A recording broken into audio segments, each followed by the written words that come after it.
বাঙালি প্রিয় weekend destination Henry's island Amphan ঝড়ে সেই প্রিয় টুরিস্ট স্পট এখন যেন ধ্বংসপুরী। বুলবুল ঝড়েও ব্যাপক ক্ষতি হয়েছিল, তারপর একটু একটু করে ঘুরে দাঁড়াচ্ছিল হেনরিজ আইল্যান্ড, আর ঠিক তখনই ফের আমফানের তাণ্ডবে তছনছ সবকিছু।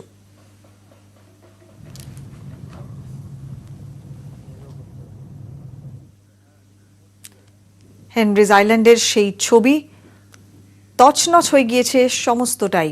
গাছে কোথাও গাছ পড়ে গিয়েছে, রাস্তা বন্ধ, এবং যেখানে মূলত থাকার যে সমস্ত জায়গা সে সমস্ত জায়গায় পুরোপুরি ধ্বংসের ছবি। চাল উড়ে গিয়েছে, লণ্ডভণ্ড হয়ে গিয়েছে, ভাঙা চোরা ঘর, সমস্ত কিছু এদিক থেকে ওদিক করে দিয়েছে আমফান। হেনরি আইল্যান্ডের সুন্দরী কমপ্লেক্স, জানলা খুললেই একদিকে যেমন সমুদ্র দেখতে পাওয়া যায়, তেমনিভাবে এখানকার প্রাকৃতিক সৌন্দর্য, সুন্দরী গড়ান ঘেওয়া ম্যানগ্রোভ গাছের জন্য এতটাই সুন্দর যে বাঙালির কাছে দীঘা, পুরী, দার্জিলিংয়ের পর খুব সহজেই হেনরি আইল্যান্ড পছন্দের জায়গা হিসেবে উঠে এসেছে। যদিও ঝড়ের দাপটে সেই হেনরি আইল্যান্ডের যে গেস্ট হাউসগুলি রয়েছে সেগুলোর ব্যাপক ক্ষতি হয়েছে। এর আগে বুলবুলের দাপটে এই গেস্ট হাউসগুলোর অধিকাংশ ক্ষতি হয়েছিল। মৎস্য দপ্তরের তরফ থেকে কাজ করে কিছুটা কাজ সারানো হয়েছিল। যারা পর্যটকরা রয়েছেন তারা এখানে আসা যাওয়াও শুরু করেছিলেন। এর পরেও যেভাবে এই ঝড় আসলো, তাতে এই গেস্ট হাউসগুলো আবার কবে নতুন করে তৈরি করতে পারা যাবে তা নিয়ে প্রশ্ন রয়েছে। এরকমই সুন্দরী কমপ্লেক্সের একটি ঘরের মধ্যে আমরা রয়েছি। এখানে জানলাতে যে ফ্রেমটি ছিল সেটা সম্পূর্ণভাবে ভেঙে পড়ে গিয়েছে এবং গোটা ঘর জুড়ে কাঁচ এখনো পর্যন্ত ছড়িয়ে ছিটিয়ে অবস্থায় রয়েছে। বুলবুল ঝড়ে তো এমনি অসংখ্য ক্ষতি হয়ে গেছে, তারপর আমফানে একদম আমাদের এখানটা খুব ক্ষতিগ্রস্ত অবস্থা। তো এইদিকে প্রচুর পরিমাণে সরকারের খুব ভালো লাভ হয়। ওটা বুলবুল ঝড়ে বেশি পরিমাণ ছিল, এবার যেটুকু ছিল সেটা হচ্ছে এই আমফানে গেছে। মাছের অবস্থা খুব খারাপ। মাছ মানে এই ঝড়ের জন্য মাছ কি বলবো, প্রচন্ড ঝড়ে ক্ষতি হয়েছে আর কি। স্বাভাবিকভাবে আমরা একটা হেড অফিসকে আমরা চিঠি করেছি যে আমাদের স্যার যেটা এস্টিমেট করেছেন তাতে নিয়ার অ্যাবাউট 1 কোটির ওপরে ক্ষতি হয়েছে প্রায়। কিন্তু ফিশ ফিড অনেক ছিল, সেগুলো ভিজে গেছে, গোডাউনের চালা উড়ে গেছে, ফিশ ফিডগুলো নষ্ট হয়েছে। মাছ চাষের ক্ষেত্রে যা ক্ষতি হয়েছে তাতে বুলবুলের পর সেই সংখ্যা যোগ করলে অর্থনৈতিকভাবে বেশ কিছুটা হলেও সমস্যায় পড়তে হচ্ছে রাজ্যের মৎস্য দপ্তরকে। আর এই অবস্থা থেকে কিভাবে বেরিয়ে আসতে পারা যাবে তা নিয়ে রীতিমতো চিন্তায় রয়েছেন তারা। ক্যামেরা অভিজিৎ দাসের সঙ্গে Abir Ghoshal, news 18 Bangla, Henry Island. প্রবল ঝড়ে উল্টে পাল্টে গেছে জীবন, দিশেহারা মানুষ, দিশেহারা প্রাণীরাও। আমফানের ধাক্কাতে 3 দিন ধরে প্রায় অভুক্ত 570টি কুমির। পাথর প্রতিমার ভগবতপুরে কুমির প্রকল্পে নিউজ 18 বাংলার প্রতিনিধি।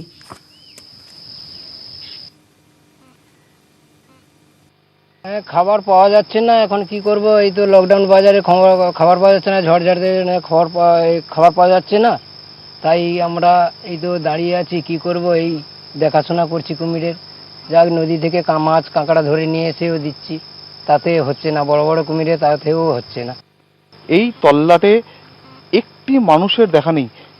কুমির প্রকল্পে যেসব কুমিরের রক্ষণাবেক্ষণের জন্য, তাদের খাবার খাওয়ানোর জন্য, তাদের যেখানে আবাসস্থল সেইগুলো পরিষ্কার করার জন্য যে মানুষজনের যে কেয়ারটেকারে থাকার কথা, তাদের কারো কোথাও এখানে চিহ্ন মাত্র নেই। 100 বছর আগে স্মৃতি উস্কে দিয়েছে এবারের ঘূর্ণিঝড় আমফান। লন্ডভন্ড এশিয়ার অন্যতম বৃহৎ উদ্ভিদ উদ্যান।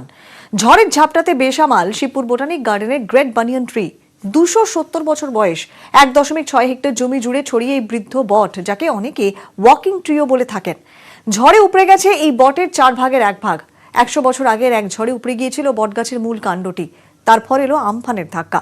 সার্ভে করতে বি গার্ডেনে পৌঁছেছেন উদ্ভিদ বিজ্ঞানীরা। বিপর্যস্ত সম্পূর্ণ বোটানিক গার্ডেন চত্বর, ক্ষতিগ্রস্ত কল্পতরু, মেহগনি সহ অন্যান্য গাছও। 2 দিনের মধ্যে ক্ষয়ক্ষতির রিপোর্ট চেয়ে পাঠিয়েছে কেন্দ্রীয় সরকার। আমরা এই মুহূর্তে দাঁড়িয়ে আছি আচার্য জগদীশচন্দ্র বোস ইন্ডিয়ান বোটানিক্যাল গার্ডেনে, যাকে বলা হয় বি গার্ডেন। সবচেয়ে বেশি ক্ষতিগ্রস্ত হয়েছে এই বি গার্ডেন। মূলত এর আগে অনেকগুলি ঝড় হয়েছিল, তবে সেই ঝড়ে এতটা ক্ষতি কিন্তু হয়নি বি গার্ডেনের, যা আমফানের জেরে হলো।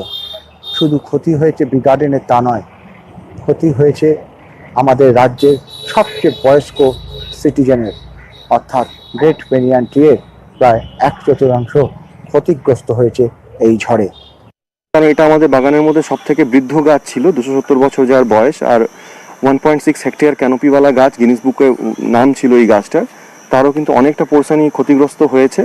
এখন এটা নিয়ে আমরা সব থেকে বেশি চিন্তায় আছি যে এই গাছটাকে আমরা কিভাবে ফিরিয়ে আনবো বা কিভাবে এটাকে ড্যামেজটাকে কন্ট্রোল করবো।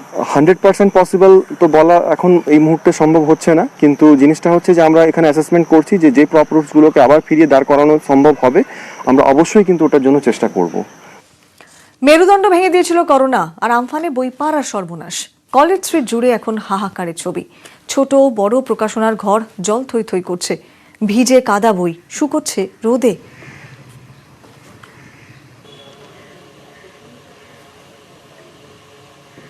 আদৌ দিতে পার, এখন তো 3-4 মাস দিতে পারবো না, খুবই হবে বুঝেছে। আবার 3-4 মাস নর্মাল হলে কিছু যেরকম বই লস হলো, ধরুন 60-70 হাজার টাকা লস হয়েছে। এরপরে যখন সব দোকান খুলতে লাগবে না, ধরুন লকডাউন শেষ হলে যারা দূর দূরান্ত থেকে আসে, ট্রেনের জন্য আসতে পারছে না, তারা যখন আসবে তখন মনে হয় কলেজ স্ট্রিটে জায়গা হবে না বই রাখবার মতো, মানে ফেলে দেওয়া বই যেগুলো সেগুলোর জায়গা হবে না। চেনা বইপাড়ায় আজ শুধুই হাহাকার। বইপাড়ায় বই বিকোচ্ছে না, শুকাচ্ছে বই। ক্যামেরায় জ্যোতির্ময় বসুর সঙ্গে সুশোভন ভট্টাচার্য, নিউজ 18 বাংলা। ছোট বড় বই ব্যবসায়ীরা বই শুকোতে দিয়েছেন রোদে। কলেজ স্ট্রিট জুড়ে পড়ে রয়েছে ভেজা বই, আর পাঠ খুঁজে নিচ্ছেন পছন্দ মতো। বই তুলে নিয়ে পাঠকরা ফিরে যাচ্ছেন বাড়ি।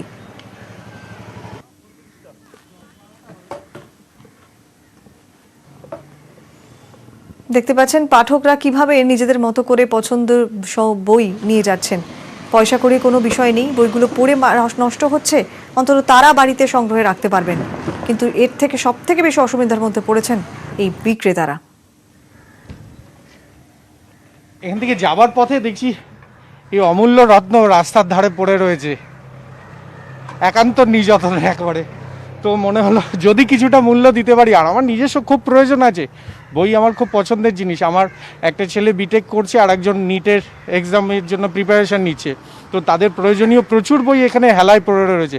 এমন অনেক কিছু বই আছে যেগুলো আমার ছেলে যখন কম্পিউটার ইঞ্জিনিয়ারিং পড়ছিল তখন তাকে আমি কিনে দিতে পারিনি। ঝড়ের পর থেকে ফোন বন্ধ হয়ে রয়েছে, কার্যত বোবা।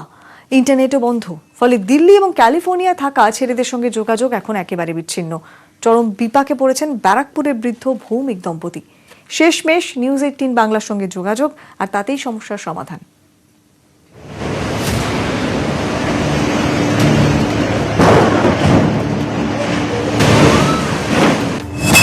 ঘূর্ণিঝড় সব ওলটপালট করে দিয়েছে, যোগাযোগ ব্যবস্থা বিচ্ছিন্ন। ফলে কাছের মানুষরাও যেন অনেক দূরে। চরম বিপাকে পড়েন উত্তর 24 পরগনার বারাকপুরের বৃদ্ধ দম্পতি।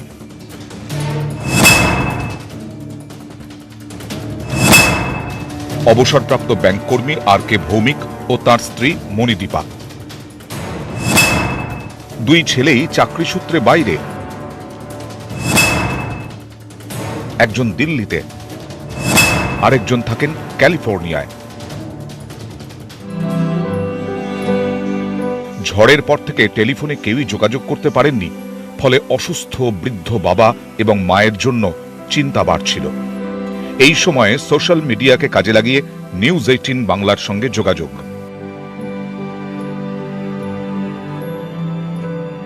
হ্যালো, মিস্টার অরুণ ঘোষ বলছেন? বলছি। আপনি ব্যারাকপুরে থাকেন, আর আমার ইনলসদের সাথে আমরা যোগাযোগ করতে পারছি না আমফানের পর থেকে। আমরা থাকি ক্যালিফোর্নিয়াতে, আমি আর আমার হাজবেন্ড। ওরা থাকে এ রোড, আনন্দপুরি। সুদূর মার্কিন যুক্তরাষ্ট্র থেকে ফোন। এরপরেই নিউজ 18 বাংলার প্রতিনিধি অরুণ ঘোষ বারাকপুরে RK ভৌমিকের বাড়িতে গিয়ে দেখা করেন, খোঁজ খবর নেন।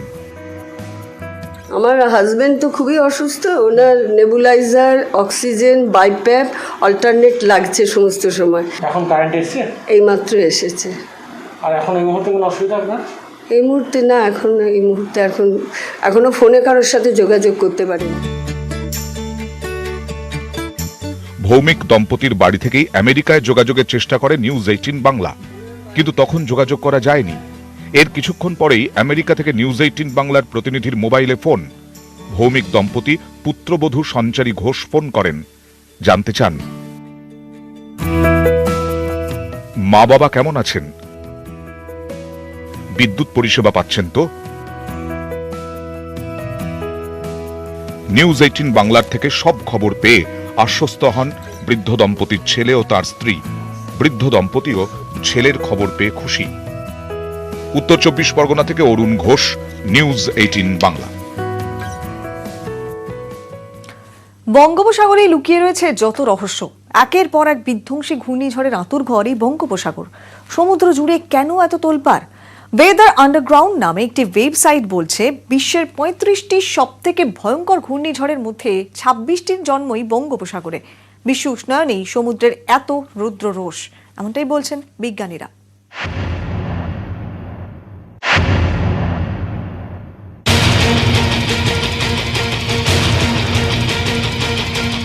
ভোলা সুপার সাইক্লোন আয়লা, বুলবুল, আমফান একের পর এক ঘূর্ণিঝড় উঠে এসেছে বঙ্গোপসাগর থেকে। আরব সাগর ভারত মহাসাগরের তুলনায় বঙ্গোপসাগর থেকে অনেক বেশি ঝড় ধেয়ে আসে ভারতের স্থলভাগে। পরিসংখ্যান বলছে বিশ্বের ইতিহাসে প্রতি 10টি বিধ্বংসী ঘূর্ণিঝড়ের মধ্যে 8টি সৃষ্টি হয় বঙ্গোপসাগরে। নথিবদ্ধ ইতিহাসে 36টি ভয়াবহ ঘূর্ণিঝড়ের মধ্যে 26টির জন্মস্থান বঙ্গোপসাগরে।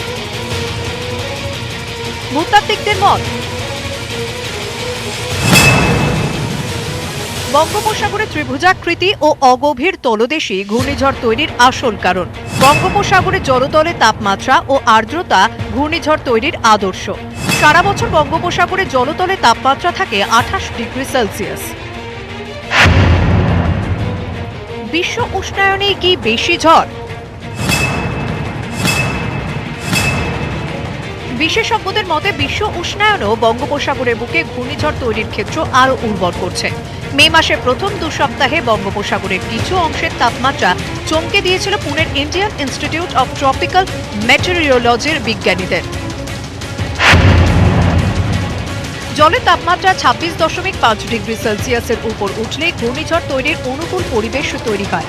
মে মাসে দেখা গিয়েছে বঙ্গোপসাগরের একাধিক জায়গায় জলের উষ্ণতা 32 থেকে 34 ডিগ্রি সেলসিয়াসের মধ্যে ঘোরাফেরা করছিল। 1979 থেকে 2017 পর্যন্ত ঘূর্ণিঝড় বিশ্লেষণ করে আমেরিকার ন্যাশনাল সায়েন্স একাডেমি পত্রিকায় আবহাওয়া বিজ্ঞানীদের একটি গবেষণাপত্র বলছে সাগরের জলের উষ্ণতা বাড়ার সঙ্গে সামুদ্রিক ঘূর্ণিঝড়ের শক্তি বৃদ্ধির সম্পর্ক রয়েছে। উষ্ণায়ন ঘূর্ণিঝড়কে প্রভাবিত করে।